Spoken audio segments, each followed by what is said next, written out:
Chat, we've got some kind of weird stuff on our docket today. Okay, there's kind of two things on our docket. Theoretically, we're gonna get to both today. Point A, I want to talk about the Fable Arcane AU. I made a very long Tumblr post. I want to talk about my very long Tumblr post and get your thoughts on it, okay? Maybe eventually I draw Arcane AU art, okay? Because that's what I've had motivation, and I've said I kind of want to draw Icarus's Jinx. I think I would arcaneify Icarus, and it would be kind of sick. That's besides the point. Number two, I have D&D stories for you. Oh boy, do I have D&D stories for you. You guys are like 2-ish sessions behind, and this last session was a doozy.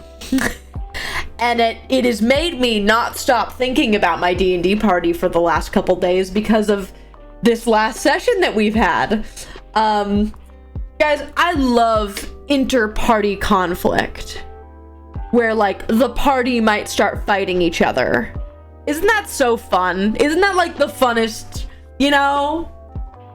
So that's a little teaser for that.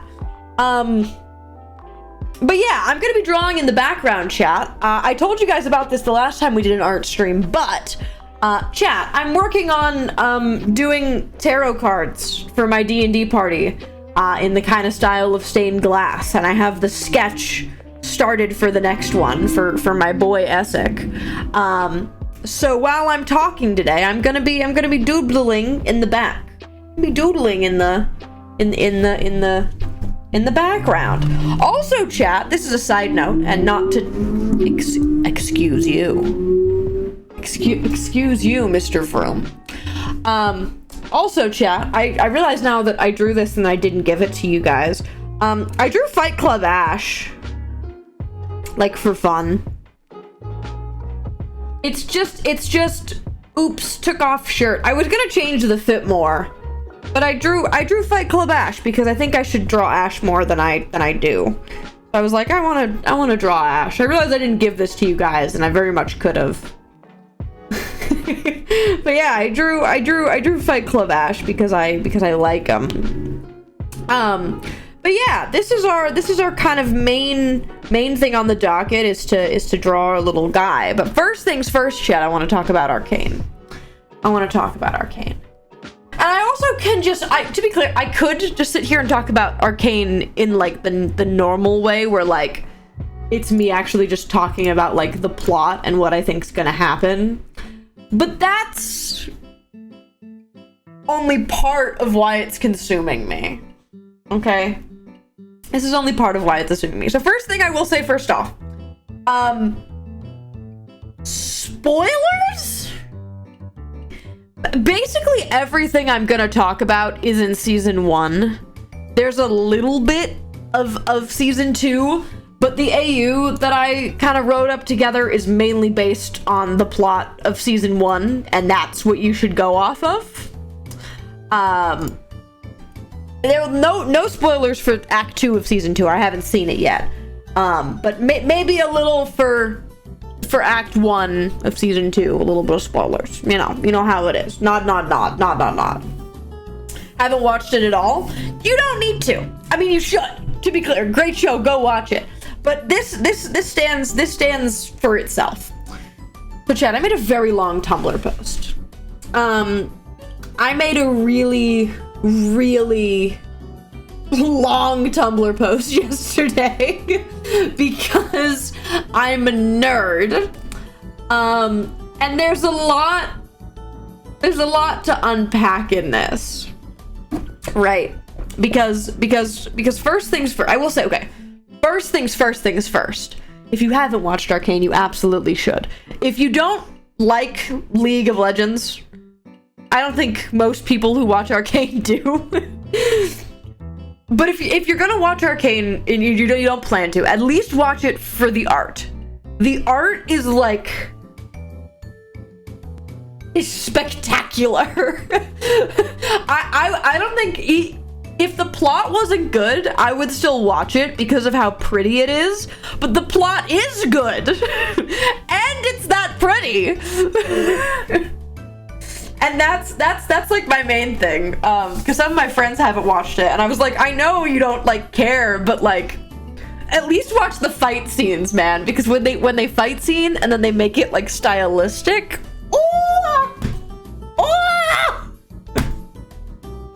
I grab that with my whole self. Actually, I grab that with my entire being, and I go, ah! It's the fact that every song that's made for Arcane could be used as a CMV. Like, they do what I do with CMVs, but like 3 times per episode with music that they made and sick ass visuals. So there you go. That's my pitch to watch Arcane. Moving on.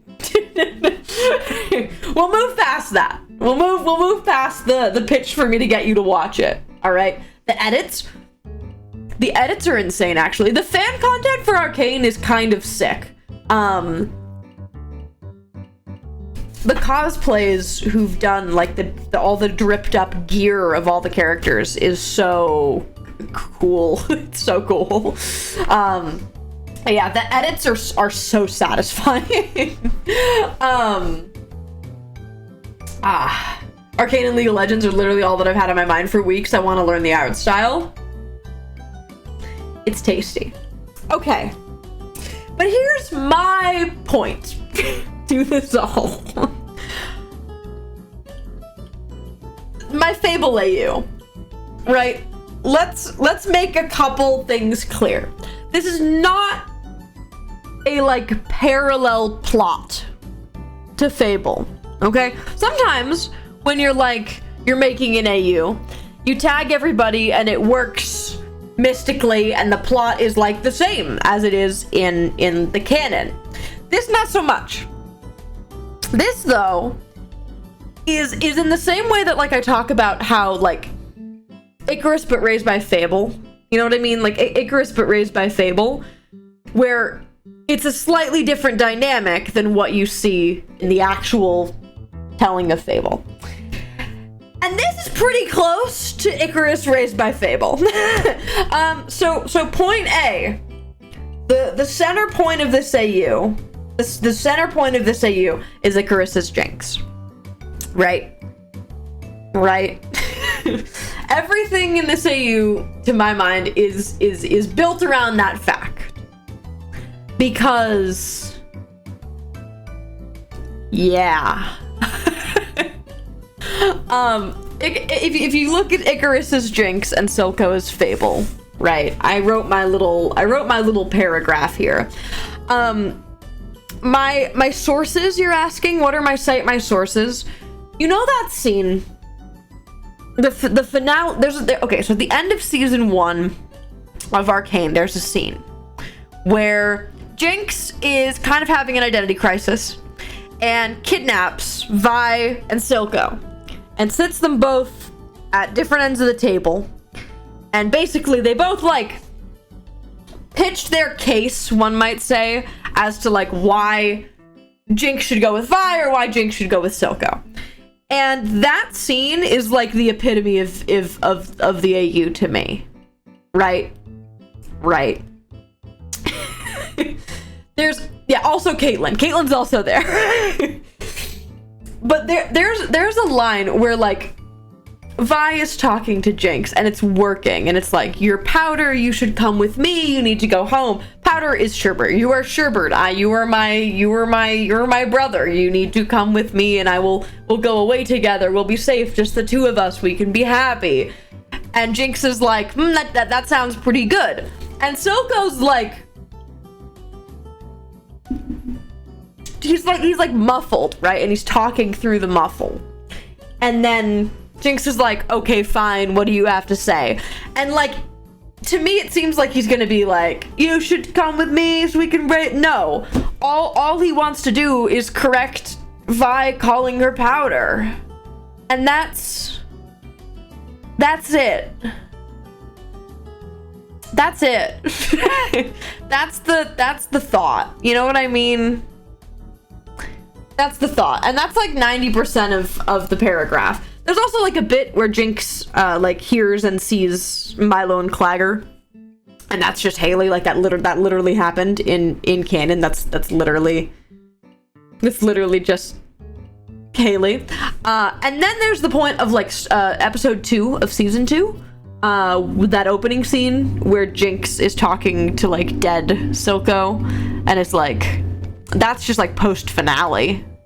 That's just post finale, and I think it's tasty. Point 2. Silco was literally based. Fable was literally based on Silco. We were talking about this in the Fablecast Discord, and Athena was like, yeah, I used Silco as a reference when I drew Fable for the first time. I literally looked at a picture of Silco and was like, okay, this is what we're going for.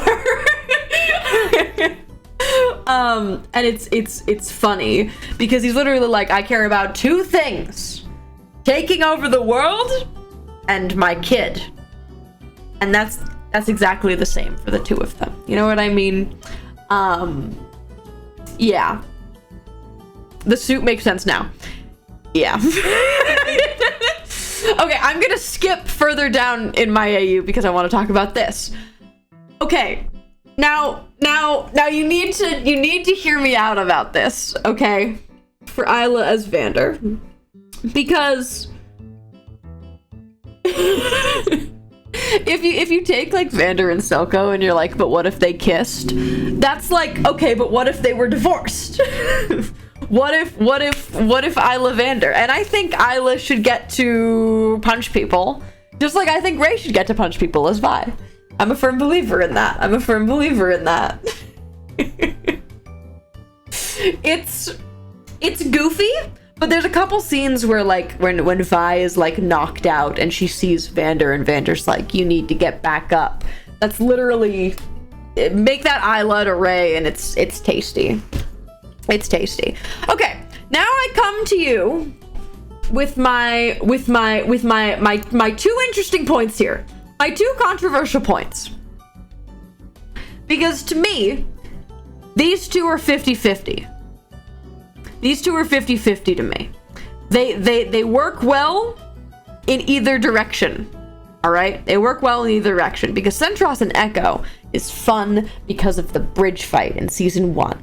When it gets all, when they're fighting and it's them as kids. I think that would eat as prison duo. I think that would eat. And like Echo, if you look at the tree little civilization that he has and you think of that as Solstice. He has this little nation of all the people that he saved, and it's just Solstice, man. And it's good. It's good. He's very Violet. Like I not so much like Centros. Violet would be where I tag Echo, because he's kind of like the good version of Centros. No one tell him I said that.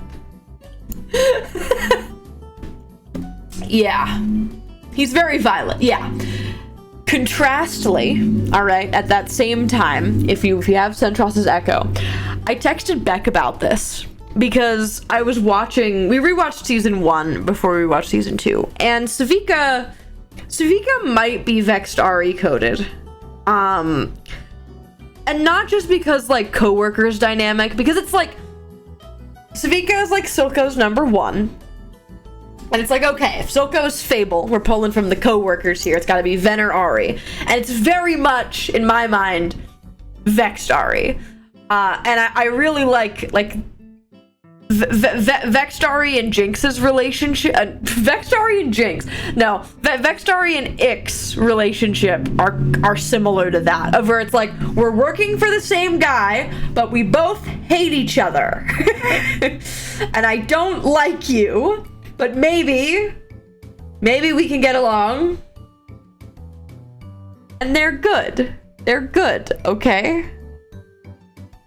There's also a specific line where Fable, I'm just gonna mix their names interchangeably, where Silco is like going after Jinx and is like, she ran away. I need to go find Jinx and bring her back. And Savika's like, stop it. Listen, okay? I'm not the same person as Jinx, but I also had arguments with my dad. Just leave her be. She'll come back. And I was like, is this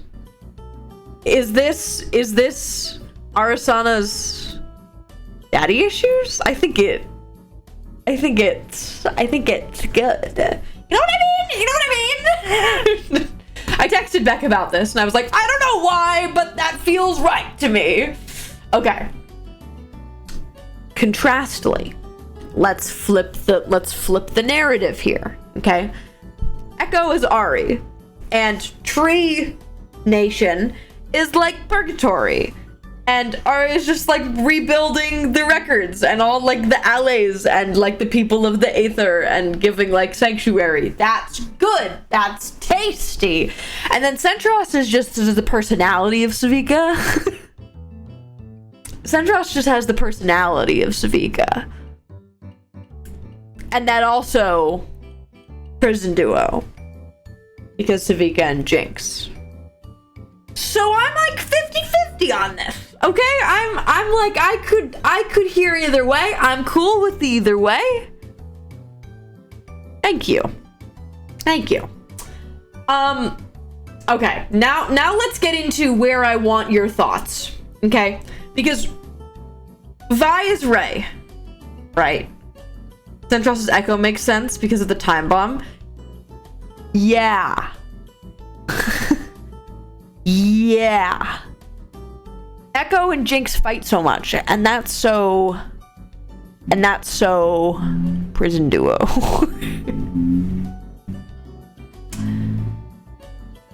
So Ray has to be Vi. Right, because Jinx being Icarus is like the pivotal center of this AU, which means Ray is Vi. And to you I ask, why can't Ray punch people? I think Ray should punch people. I think Ray, but raised by badass Isla, and Ray like sent to like I want you to picture picture a world where in the canon of Fable, Ray like doesn't like stays with Fable and Isla for a little bit and then gets shipped away to the end, right? Ray gets like sent away and goes and lives with Endirion. That's just like prison to me. You know what I mean? That's just like Ray if he got kicked out of the like overworld kingdom by Fable and then grew up end Prince era, but Ray gets to punch people, and I think that's good, and also gay people. Also gay people. And that's what this experiment, that's what this is about. Okay. Now it gets complicated. And I think I know what the answer is. Okay? I think I know what the answer is. But Caitlyn's hard, okay? Because if you look at season 2, it's like, oh, I don't know what to do with you now. If you look at just season 1, it's like Caspian to me, right? It's got to be like Caspian or Wolf or Fenris, right? Right. I think season 2, Caitlyn is more so Fenris. You get a little bit of like war, you know. Wolf's got that war in him. You know what I mean? You know what I mean? And if we say that Caitlyn is Fenris, then you can look at the rest of the Polycule and tag them pretty good as the Piltover gang, because Victor has to be Axe. Victor has to be Axe. This is non-negotiable, in my opinion. Victor has to be Axe. Mr. Labman, stuck in some goo, becomes a vessel for a god. That's the guy to me. Okay? Okay. And Victor's Axe and Jace's Caspian is not terrible, because Caspian already got that like engineer little like welding stuff going on. Caspian can go be Inventor Man with big hammer. I think that's something. You know what I mean? And that works pretty well. And then the two other things that are at the bottom of my document here. The two other things at the bottom of my document here. That season 2 fish looking Telkin guy who looks the most like a Telkin that you ever like. If I had to imagine what a Telkin looks like, right? If I had to imagine what a Telkin looks like, it's this guy. It's the if I said what do I think a Telkin looks like, it's this guy. It's this guy, you know what I mean? And there's like a single scene where this guy whoops out a little like medic pack, and starts like looking at Caitlyn, and I was like, done, checkbox. fish doctor. you are Ulysses, fish doctor, checkmark, moving on. It's not like deep, but it feels right. Ulysses Themis? I know. Thank you, Fuller, for the 5 gifted. Let me do a little stunning. And then the other one that's kind of goofy, but that is just directly right for me, because you look at the last episode of Act 1 of Season 2, right? And it's like there's this big spoilers. There's this big rainbow orb underground. And it's in a big white room. And everything in the room's kind of glitching, becoming multiple colors. And when it starts glitching, you know, all the other stuff connected to it starts glitching around in other colors from where the orb is in the big white room.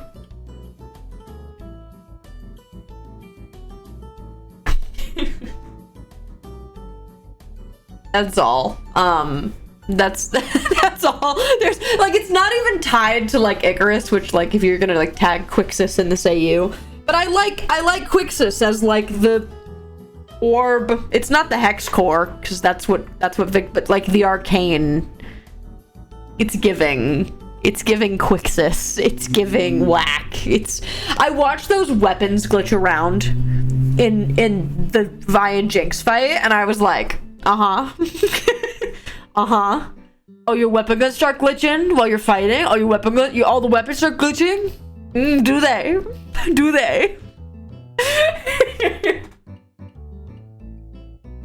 Thank you. Thank you, Anonymous! Oh my goodness, for the 5 gifted. Thank you. Let me do a little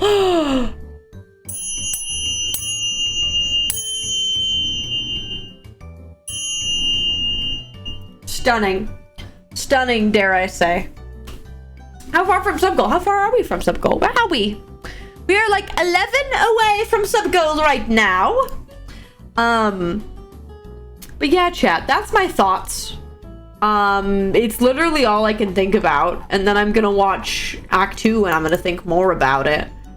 But there's just some Icarus's Jinx is too good. It's too good. It's too correct. Because Jinx does have some innate magic, and the arcane being Quixis checks out. You know what I mean? Kari is Isha. I'm listening. I look at Child and I go, I don't know where to tag you. But you're good. And I like you. There's also some people that I just like, I haven't tagged. Like, I don't know where to put Mel or like Ambessa or what like fable equivalent I would want that to be, or like where the world sisters go. I don't know where they go, but that's what I got. That's what I got for you. Okay, cook on that. Write me a fic. No. Give. No. Do we have an Athena? I don't know where to put him.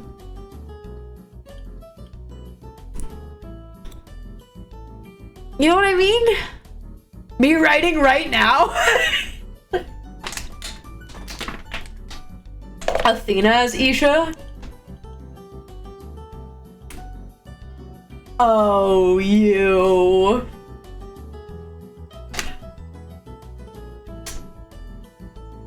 Oh, you. That's something. That's actually... Dang. Yeah, the other option is Athena as Mel and Ambessa as like Netherim. You know what I mean? Because that's kind of tasty also. Two sides of the coin. Two sides of the coin.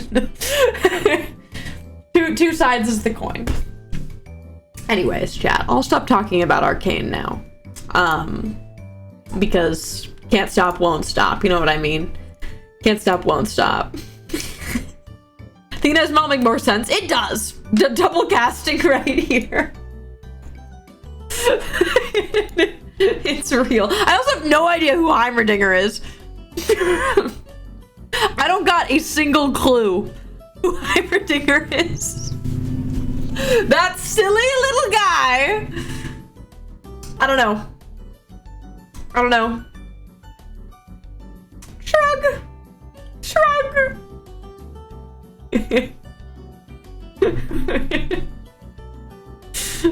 Ulysses. Heimerdinger Ulysses is crazy. That's funny though. I like it. Heimerdinger Ulysses is so goofy. Illyrion? Oh, if Ari is Echo, then Heimerdinger can be Illyrion, and that's cute. And that's cute. Oh. Maybe that's cute. Maybe that's good, actually. Okay, thank you. Thank you for adding to my thoughts, chat. Good thoughts, good additions. I needed this. Yeah. Yeah, chat. Yeah, chat. Anyways, but Ulysses is funnier. You're so right. Also, I stare at Arcane chat and I go, I want to cosplay. I want to cosplay. And I think I want to do Victor, because of course I do. I've done Victor already. I kind of want to do Victor again. Who's to say? Who's to say? I feel like I gotta do something. I am Robo Jesus. He's your vibe of guy. He is my vibe of guy. It's tasty. Oh yes, science twink. It's exactly young. There's also a magic AU for Arcane that's really funny in my opinion, because it's just Jace is Jace. The guy's name is literally Jace and he runs the city. It's literally Jace, the guild-packed guy. But that's besides the point. And in that AU, Victor is Ral. And that's tasty. But that's besides the point. That's besides the point. That's not what we're here for. It's like 50-50 in my mind of which AU I like more. Okay, chat. No, we can make the point. Trip likes a piece of media and then cosplays it. Yeah. Also, Wildlife Scar is like good. It's happening. I have the stuff for him. I just need to do it. Anyways, chat. Art. We're doing that allegedly. This is to be clear, chat. This stream was mainly going to be me talking, with maybe a little bit of art in the background. Who's to say? I love my boy. I think this week's Wildlife episode was my fave. I haven't watched it yet. I saw that it came out right as I was going live, and I was like, well, I know what I'm doing after stream.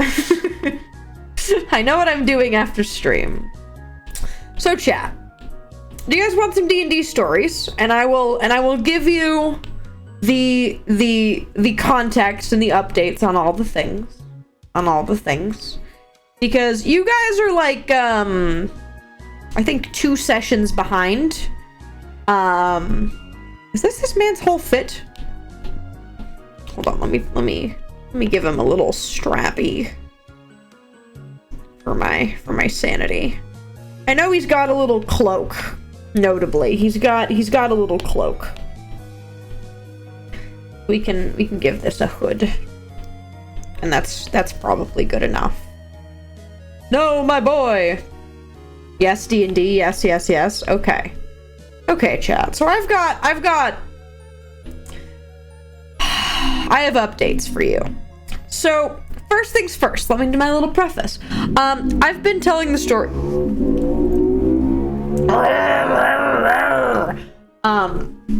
I've been telling the story of my D&D party that Centros DMs for probably about a year now. I've been telling you guys about it. And all of the previous VODs of me where I'm doing something and then in the background I'm also talking about D&D, they're all in a playlist on my channel. So if you're interested, I'm going to give a little summary of where we are and tell you everything you need to know. But if you want to hear in detail all of the stuff about this campaign, you can. It's a whole playlist, ! D&D. Wow, look at that. It's great. I'll also say, chat, I just made a new playlist on my VODs channel of post-Fable lore VODs. Because stuff like the Midas stream and all of that didn't have a playlist. So all of the Midas streams and like the hardcore lore streams now have a playlist that you can go find on my VOD channel. It's just if you click on the playlist tab. It's all of them in order. All of the like here, hold on. I'll pull it up real quick because I can. It's not like every Sherbverse stream, but it's a good bit of them. Hold on. All right. Doom. Yeah, post Fable lore VODs. And it has like the first hardcore stream afterwards, and then all of the Midas streams. It has specifically the Hypixel Brothers lore because that's funny to me. It has Hei's POV of the Rael streams. That actually should be. I'll move this to in front of this because this happens first. And then the hardcore stuff and all the Midas streams. So this is where if you want to get caught up on what Midas has been doing, this is my spot for you now. Because I figured you guys would like that. Midas stream, yeah, and we got a Midas stream tomorrow. So chat. Last where we left off, we were talking to God. We had some pretty crazy tomfoolery working on some of the stuff that our artificer was trying to fix. And we ended up in the Sealy Court. We then ended up teleporting out of the Sealy Court because we prayed to God and they were gonna kill us anyway. It was kind of a crazy scenario, you know what I mean? Just kind of some crazy stuff. But where we ended up was our cleric used a divine intervention and God answered. We literally rolled a 100 on the D100 and sparkles. Sparkles. We ended up in basically like the celestial realm. It was basically the afterlife, heaven. And all of the party went through these different tests to see if we were like worthy to talk to our cleric's god. And they decided yes. So where we last left off was us talking to God. And the conversation with God, there's really not that much that I need to tell you guys about. It's a lot of like overarching lore stuff, but I haven't ever talked about the overarching lore stuff on this, so I'm not gonna try to start now and be like, yeah, guys, we found out that Eon's actually being trapped in the orb, and that all the ruinous magic we're doing is just helping him escape. Like, you don't know what that means. But it was a big deal for plot points. We got some really big, like, overarching plot stuff happen, and I could go into that more at a later date. But for now, mostly God was like, yo, I don't talk to anybody anymore, because I just sit up here in the God world. So I know about your lives, but like, can you tell me about your lives? Because I want to hear about them. I want to hear about your lives. And we're like, okay, God, sure. Yeah, well, I'll tell you about myself. That sounds good. So we end up talking to God, and we all give like oh, here's what my life has been about, etc., etc. And God is like, wow, that was great, guys. I'll send you on your way now. So God sent us on our way, and we're like, oh, well, that probably went better than we thought it was going to. That's wonderful news. So he's like, all right, where are you guys going? And we're like, oh, we're trying to go find this guy in the desert, because our paladin got a note from his god and said that the god said, bring this to this guy in the desert, this cursed guy in the desert that I can't get to. And our paladin said, on it. And then also at the same time, our artificer is trying to build this very fancy magic sword. Okay? This very, very powerful, fancy magic sword. This has been like his entire character motivation. It's an anti-magic sword. Okay? Basically, I want you to picture. It's not a sword that like casts counterspell or casts dispels magic. No. It's a sword that when it comes into contact with magic or a magic item, the magic just disappears. Just delete it.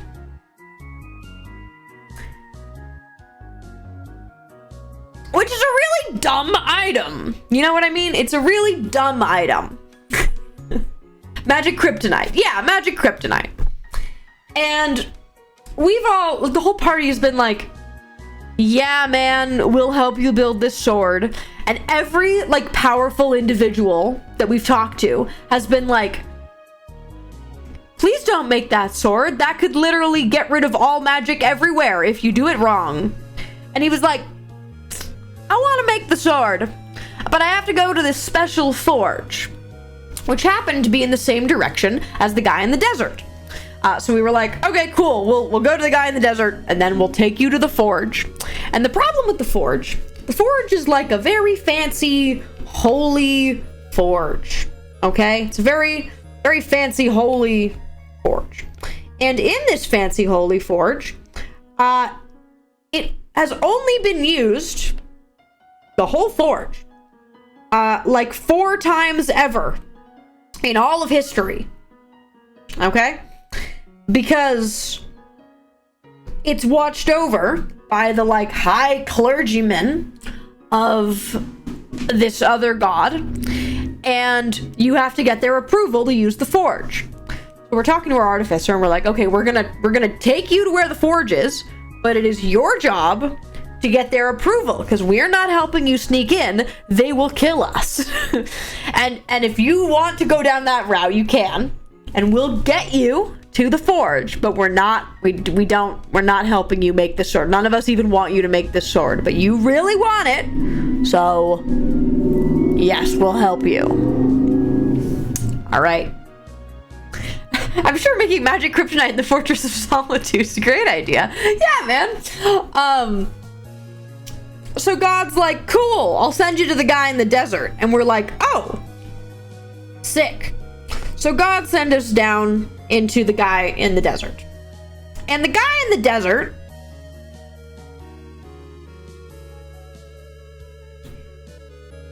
we get teleported down into this desert, and in the desert is a sandstorm. In the desert there is a sandstorm going. So we all show up in the middle of the sandstorm and we're like, oh, screw this. So a bunch of us go into our secret pocket dimension. I'm not gonna crazily explain that. But we're walking through this desert, we're going towards the guy, and we start finding these giant dragon-y heads just all over the desert. And we're like, David, what the heck is this? Why are there a bunch of heads everywhere?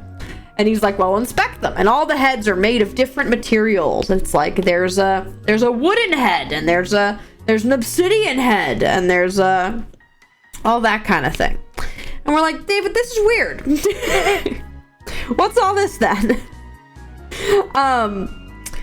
And we realize that this guy in the desert that we're going after, he's cursed, right? And what's his cursed? He was cursed with hydrophobia. Because this guy is really scared of hydras, okay? And it was also kind of a pun. So they put him in the desert where there's no water, like hydrophobia. Ha! Ha ha ha! And his curse is basically being constantly chased by hydra heads. So all the heads we're seeing in the desert are chopped off hydra heads. Because this guy is constantly getting chased by hydra heads without water. Whoa, laugh at the funny pun.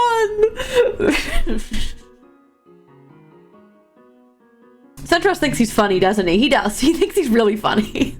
That doesn't seem good. Yeah, but it also makes us know that we're in the right place. And we start going to where there's a higher concentration of heads. Because theoretically, that's where the guy is. So we make it through this storm. And we get to the eye of the storm, where it's not wind terrible storm. And in the middle of it, there's like some rocks and a little tent. And a little guy sitting in front of the tent. And we're like, we did it! It's the guy! Okay, so our paladin walks up to the guy and is like, hello, we are here to give you letter. And he's like, are you real? And we're like, yes, we're real. And he's like, do you have water? And we're like, yeah, here's some water. And he's like, and glugs real hard, right? And then we're like, we have a note for you. And he's like, is this from the goddess? And our paladin's like, yeah. And he's like, ah! And turns out the lore of this guy is that he was like in love with the goddess, but then the gods found out. So they had to like send him away from the god realm. So they cursed him to live in the desert, but she still loves him. And this is like a love letter, and it's their anniversary. Blah. You know what I mean? It's cute. It's cute. But this guy's also a vampire. I don't know. He is. David decided that, so he's also a vampire. In the desert? Yup. Sure. His name is also Alucard. It's Dracula backwards. Some real banger DM decisions for this one, I think. Holy heck, pick a struggle.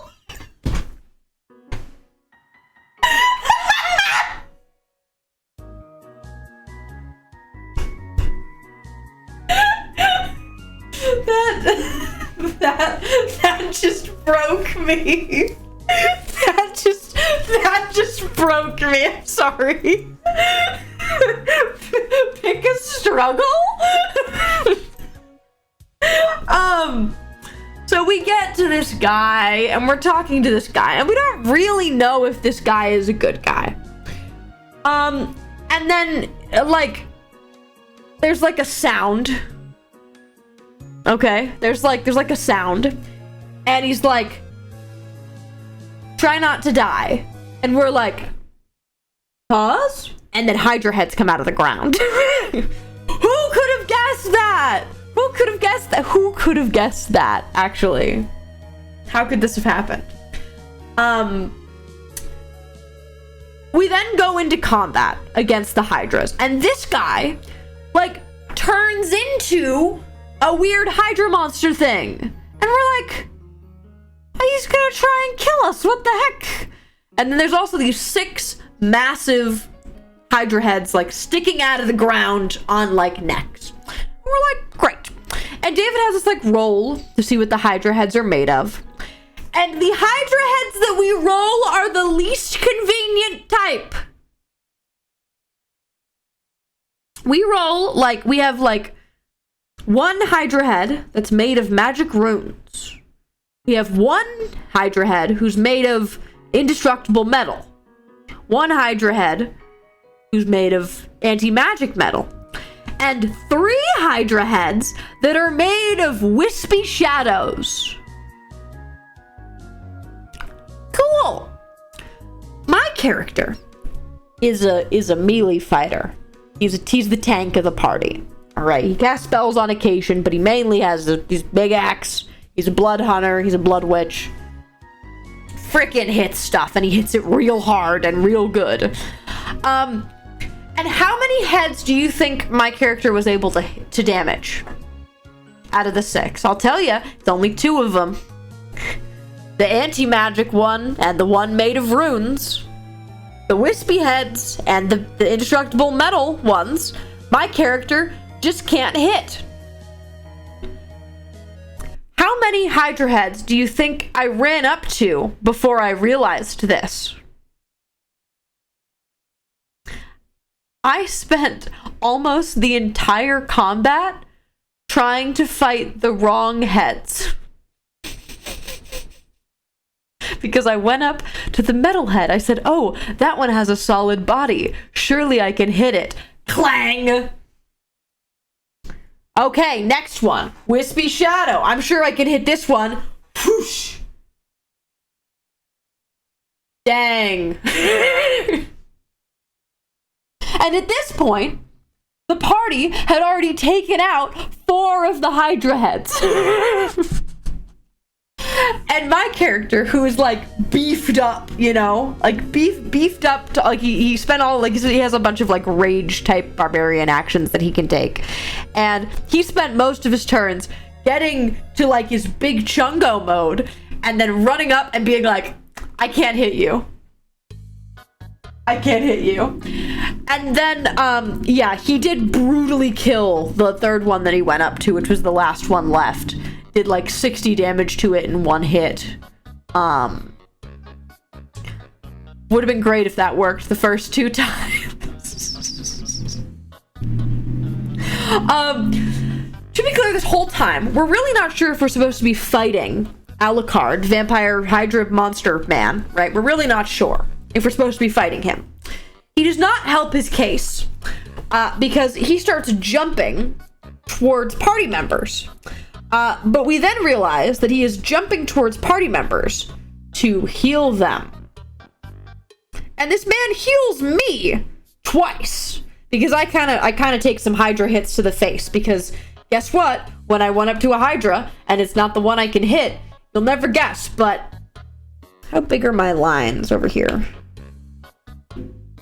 Okay, that's fine.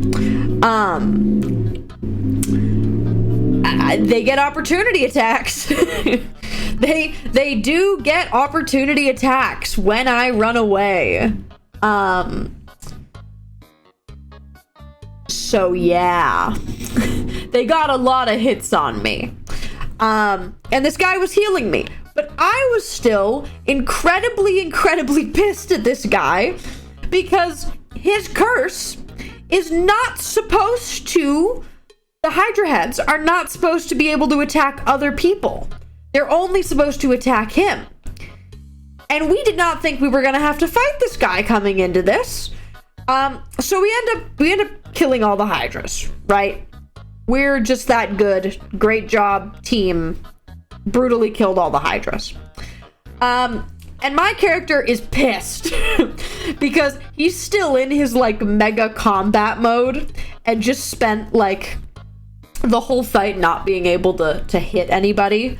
So we're then like talking to the guy and we're like, yeah, man, glad we could help. And my character's just like, say something wrong, I want to punch you so bad.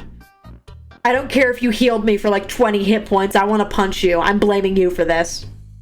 I'm blaming you for this. This is your fault. You bitch. And our paladin is like getting lore drops from this man, like important lore drops. And we're also like, there was a really funny line where our rogue, Falthium, is talking to him. And they're finding out that this guy's like in love with the goddess. And he's like, oh, I could never do that. And the guy like puts his hand on our rogue's shoulder and goes, you know, one day I bet you'll find love. And the rogue just goes, I'm in love with alcohol. It's just like, and then leaves to go drink. Just walks away to go drink.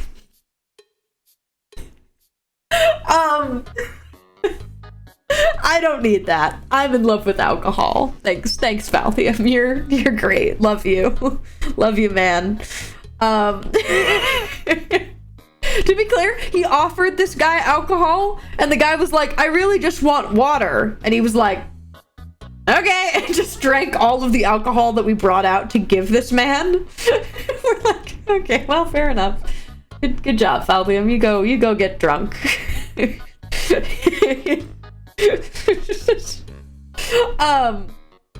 So, chat.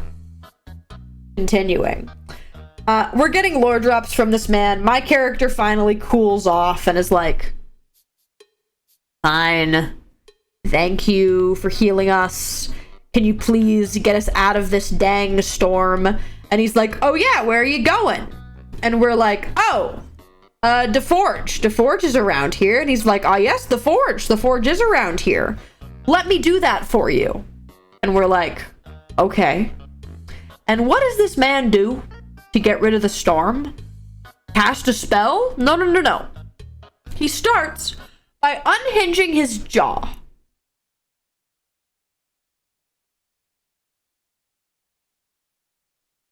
And unhinging it more until it's like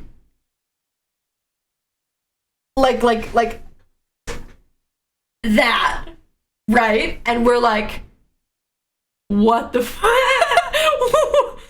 and then he blows really hard into the storm and it makes a tunnel.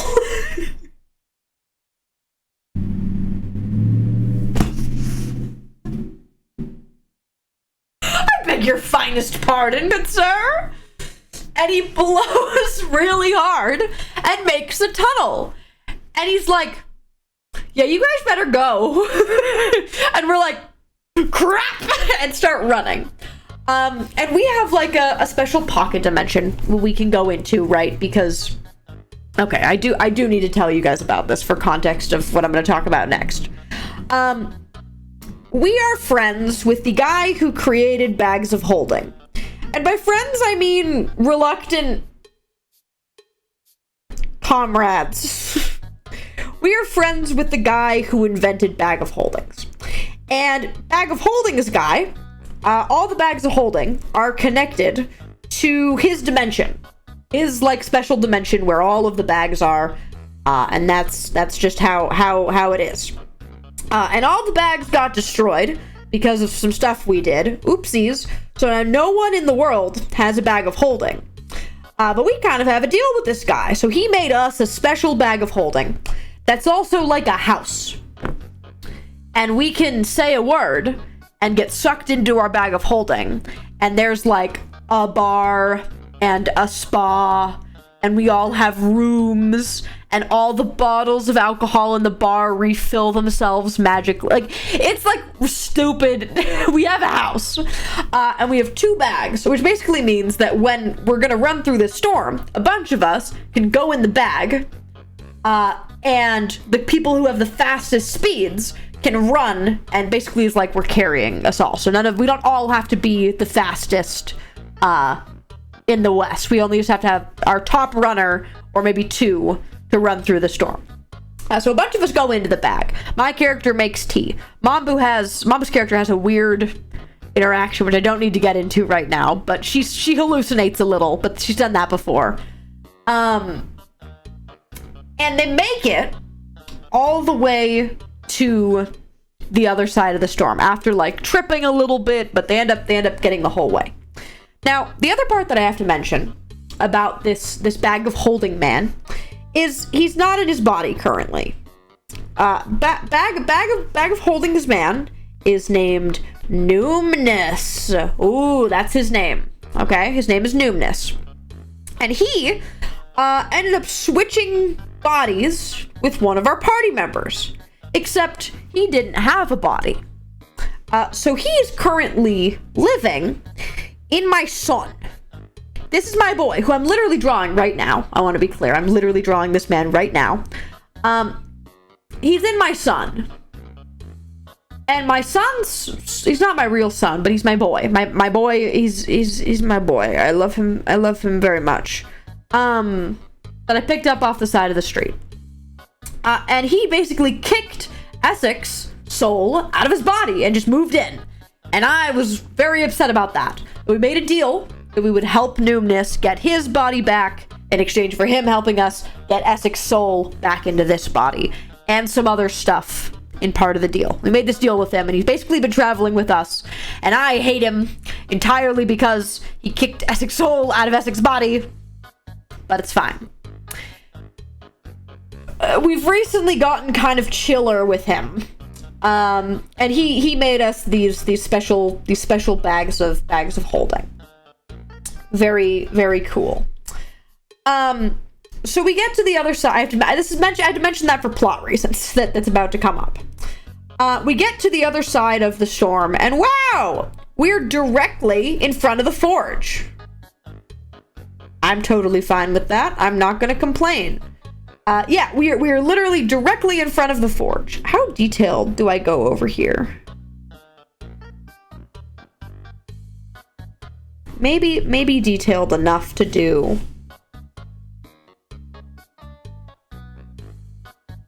that, because I like that for Essex's jacket. And then I'll turn off my assist and I'll do my little strappy.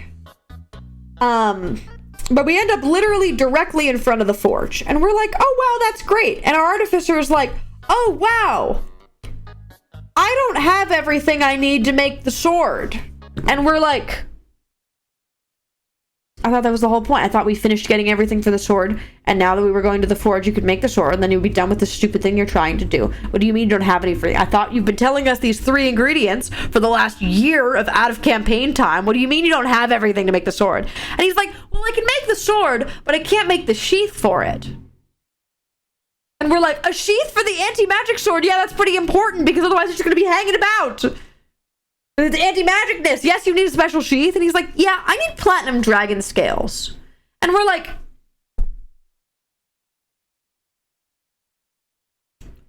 he was like, I thought we would find some on the way.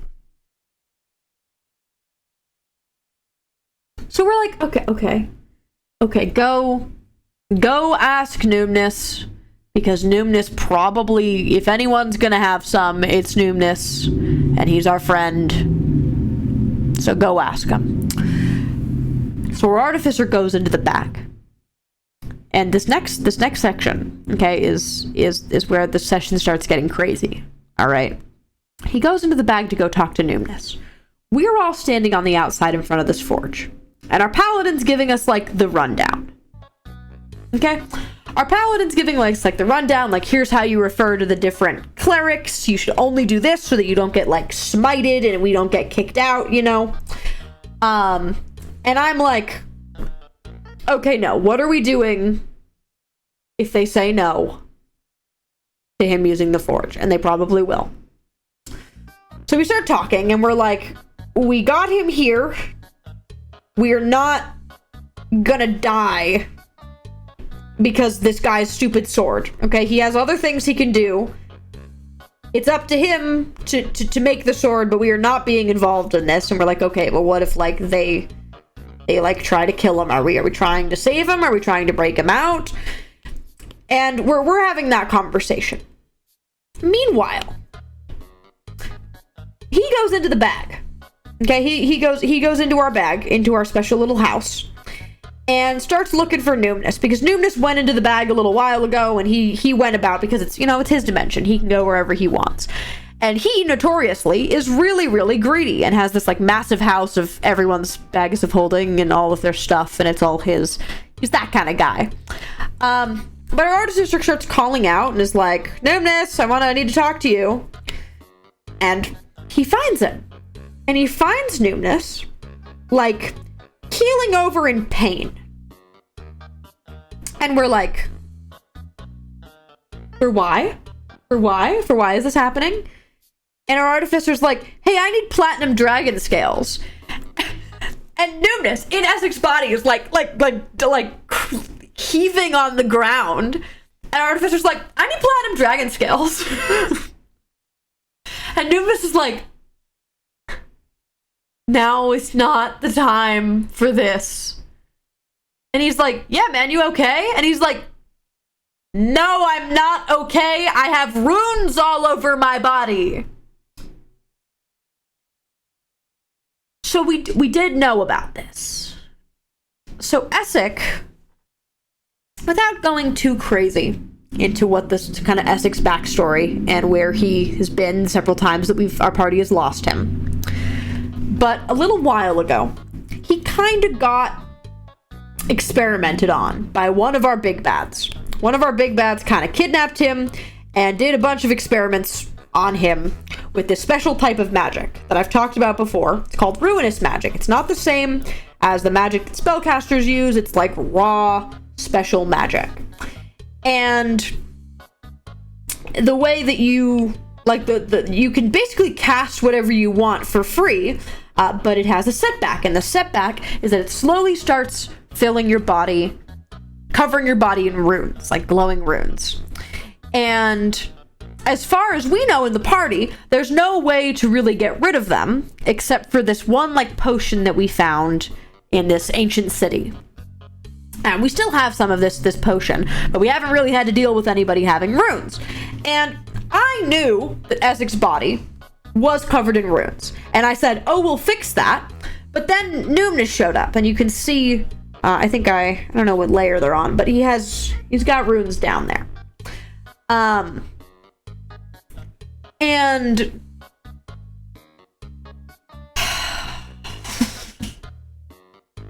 yeah, they're now still growing, even though we're not casting more of the magic. And we're like, oh, that's not good. That's not ideal, actually.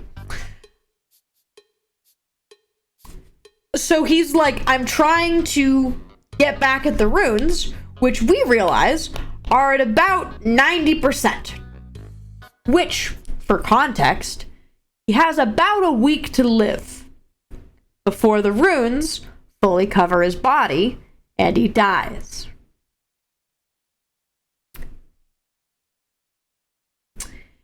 And that's not gonna fly. That's not gonna fly. Numinous hadn't mentioned this to us because he didn't think we knew. We knew. We didn't say anything because he wasn't making a fuss about it. But Numinous, the past couple days, has been doing nothing but trying to figure out how to make the runes go away. But he has no idea because he doesn't know the other type of magic exists. And we're like, oh crap. We probably could have told this guy about this, but also, I don't trust this guy at all. So, our artificer is like, oh yeah, we know about the runes. These will help. And pulls out our last two of these blue potion bottles. And he's like, yeah, I can give you these, but I need platinum dragon scales. And Numinous is like, there are only 3, like, platinum dragons in the whole world. Do you know how hard or how rare platinum scales would be? And Cole's like, yeah. Do you have some? And then Numinous is like, of course I have some. But I don't want to give them to you. Of course I have platinum dragon scales. What do you think I am?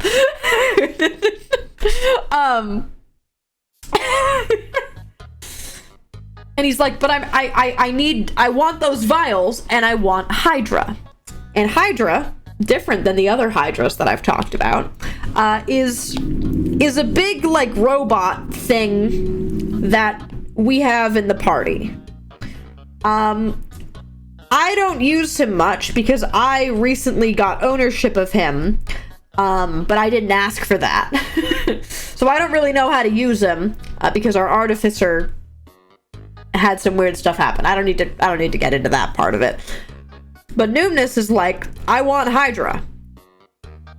And our artificer is like, I can't make that deal. I'm not in charge of Hydra.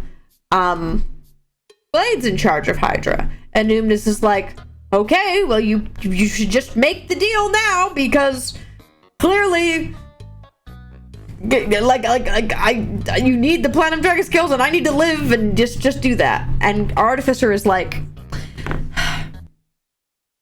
he gets into this conversation with Numinous. And I want to be clear, this is happening at the table, right? So our artificer and David are talking. All the other players are sitting at the table, but we're not there in this conversation. And our artificer starts saying some stuff about the sword. And Numinous being like, why do you care so much about, like, the sword? This body is going to die. And our artificer's like, I don't care. I want the sword. And basically says a whole bunch of things to Numinous that would not fly about, like, I don't care about if the party wants to help me with this. I don't care if you die. I want the scales and I want my sword. And all of us are sitting at the table like,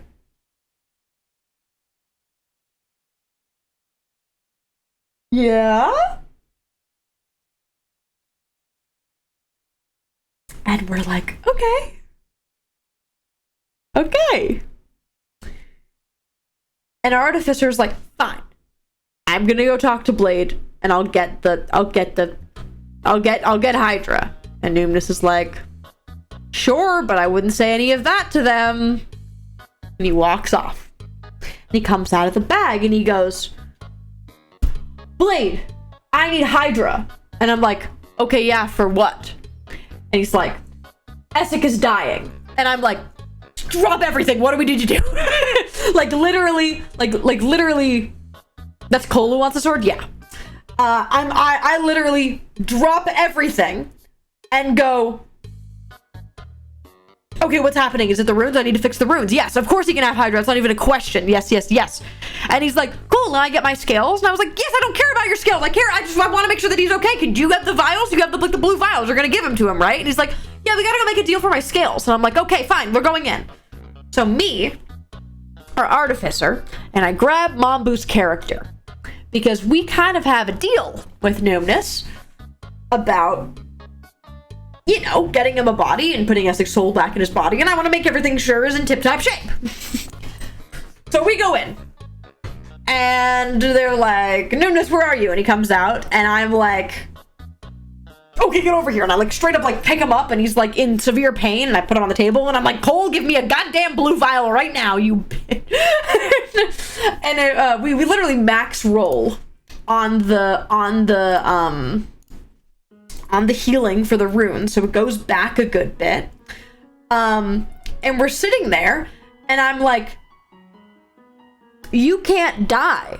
And Numinous is like, you only care if I die because I'm in this body. And I'm like, no, I care if you die because you're part of the deal is you're gonna help us do this. I don't know how to put a soul back in someone's body, but you do, and you have what you need to do it. So you can't die either. I give you a lot of shit for being in that body, but that's too damn bad. Okay?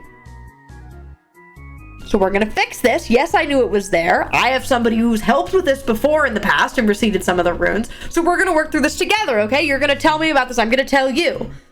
And Cole's like, cool, can we make the deal for my scales now? And I'm like, sure. Yes, but I want to be clear that if you die, you're still going to help us.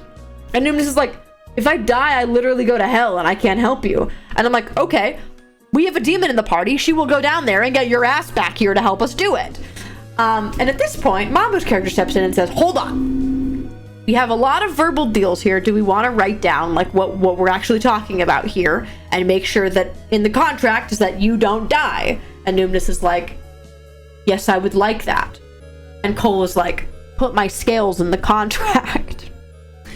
David turns to Mambu and goes, okay, we're gonna end the session here, but I want you to write the contract in real life. I want you to write the physical contract and like on a piece of paper, and we'll bring it in next session, and all the players, and I'll sign it as Numinous. And to be clear, Mambu's character is literally a demon. Mambu's character is a very powerful demon.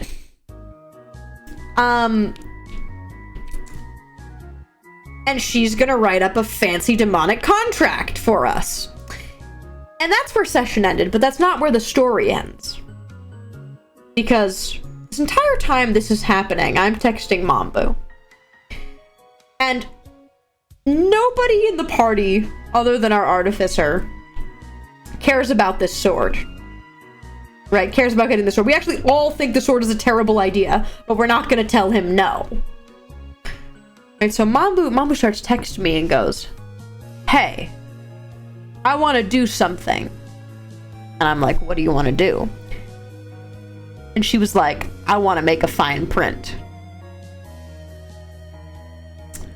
So, the plan right now is to write a contract, an obnoxiously long contract, talking about Numinous and him being alive, and like he also is getting some of Mambu's character's blood as part of the deal, and me being involved because I have information on how to help the runes, and we're gonna write the runes into the contract, and then we're also gonna write in a little tiny fine print that Cole can't make the sword. Or that if he does make the sword, he has to use it never. And we're not gonna tell him out of a game. Yes, you will get the scales to make the sheath for the sword that you will not be making.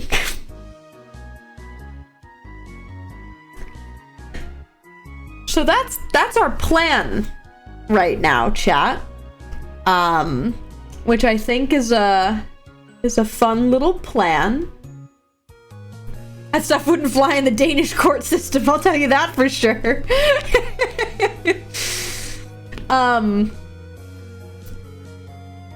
So yeah, we told David, and David's down. And I literally talked with like everyone else in the party. And I fully know that if my character had heard what he was saying about letting Numinous die and like Essex body, my character probably would have tried to kill him. Literally right there on the spot. If he had heard that. So we've got some fun little inter party tension going on. Sounds about right. Yeah. We've got some fun inter party tension going on right now. And that's where we're at right now in terms of D&D stories. How you guys doing? I've literally been rotating this encounter in my mind because Mambu has been trying to write the physical contract for it. But yeah, inter-party conflict is fun. Literally none of us want him to build this sword. literally nobody wants him to build this sword. Because fun fact, you know what he wants the sword for? So he can go kill and become God. That's genuinely what he wants the sword for. And no! No! Cole? God symptom. Yeah, he's God. He's got a little bit of a complex.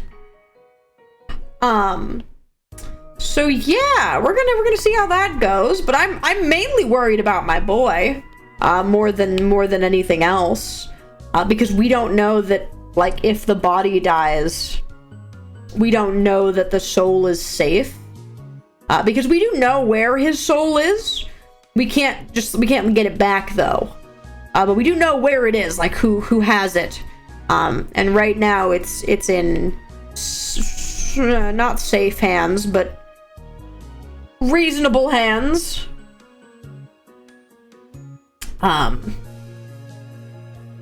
So yeah, chat, isn't that fun? Isn't that fun? I hope you enjoyed my little story time for you. We like to have fun here. Yeah, for the record, this is my boy, this is Essek, and his tarot card is the Magician. He's the Magician. Also just occurred to me that this isn't made. this line didn't get drawn. There we go. He's the Magician. Good D&D story. Yeah. Yeah, chat. Isn't that fun? Isn't that fun? I'm gonna see how many of the tarot cards I end up, like, making. Because I knew I wanted to do these two. I think I want to do... oh, I guess I can give you guys the whole tagging for the tarot cards, because it's all the major arcana. Strength is my guy. The devil is divine, Mambu's character. Let me pull up my list. Oh, you guys will think this is funny. This is literally the funnest thing. Our artificer is the fool. Our artificer is the fool. Our paladin is temperance. That's soul. Laka! Laka! Thank you for the 8 gifted! Let me do a little...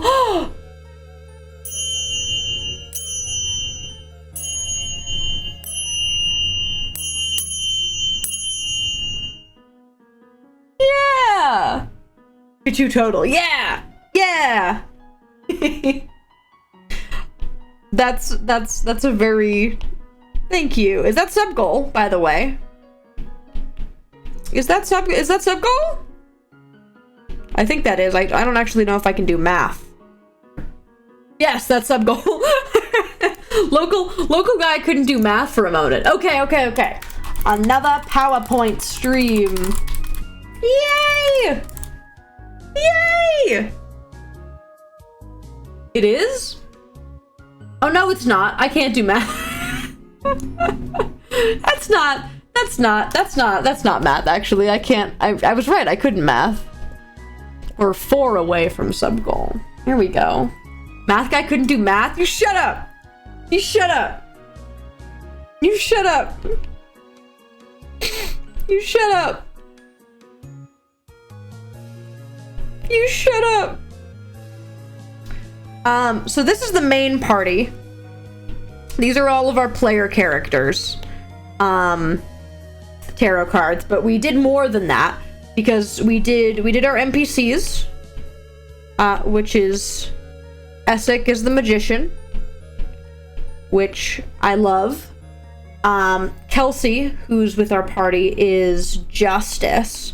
She is an angel, but also a succubus. It's a little complicated. And then Og, our paladin squire, is the sun. So this is our main party and our NPCs that follow our party, right? But there's more. There's more than that. Because Mambu's character's father, one of our big bads, is the Emperor, and the Empress is my character's mom, Melina. And then who else do you know? Oh, my Death Knight best friend is the Hermit. You guys know him. Know anybody else? Now, there's a bunch more, but these are the ones that you know. I couldn't, well, did I actually know your mom's name? I think I wrote it. Yeah, that's my mom. That's my mom. This is Revive best friend. And then here's the, oh, chat. Wait, hold on. I can show you the thing. So this is old. But this was the party. Hold on, chat. We're making new figures that we're gonna order for the campaign. And this is my guy. Hold on. I can actually just show you the ones that all of our party members made. So this is my guy, chat. This is my dude. This is Fairies. And he actually has a secondary figure that David asked me to make when he's in spooky blood mode. Ooh. There's a spooky blood mode version. Ooh. And it's got like spiky bits as compared that are like the blood armor. You know what I mean? It's tasty. It's the same outfit, but he gets a blood mode. And then I can show you Mambu's figure. This is Mambu.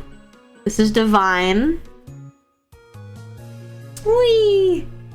This is Divine, and this is Divine in demon mode, because she has like a demon mode that she can activate where her horns get bigger and she gets wings. So Mambu has two figures.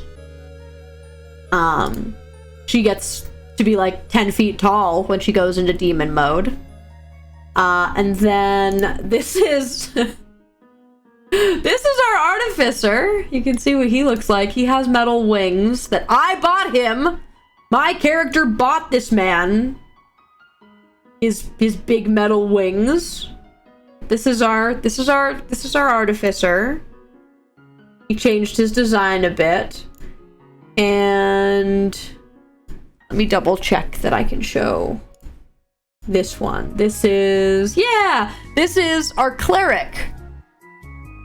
Clamp, Warforged. This is Clamp's current design, and does have a little robo dog. This is our Clamps. Our characters have gotten a little bit of upgrade since I last drew them. And I don't think anybody else had figures that they made yet.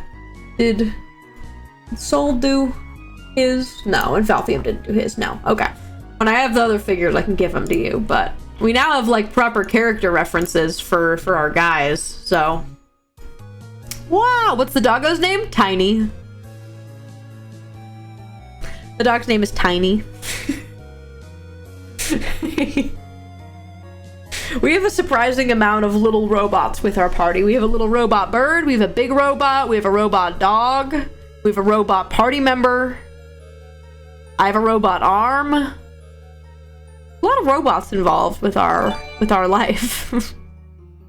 Thank you, Laka! Laka! Thank you.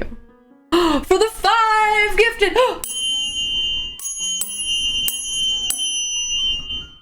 Yeah, chat. That is sub goal. But yeah, chat, I've been cooking with my D&D party. I like giving you guys updates and stuff. And I'll post whatever art I end up finishing on Tumblr when it's done. So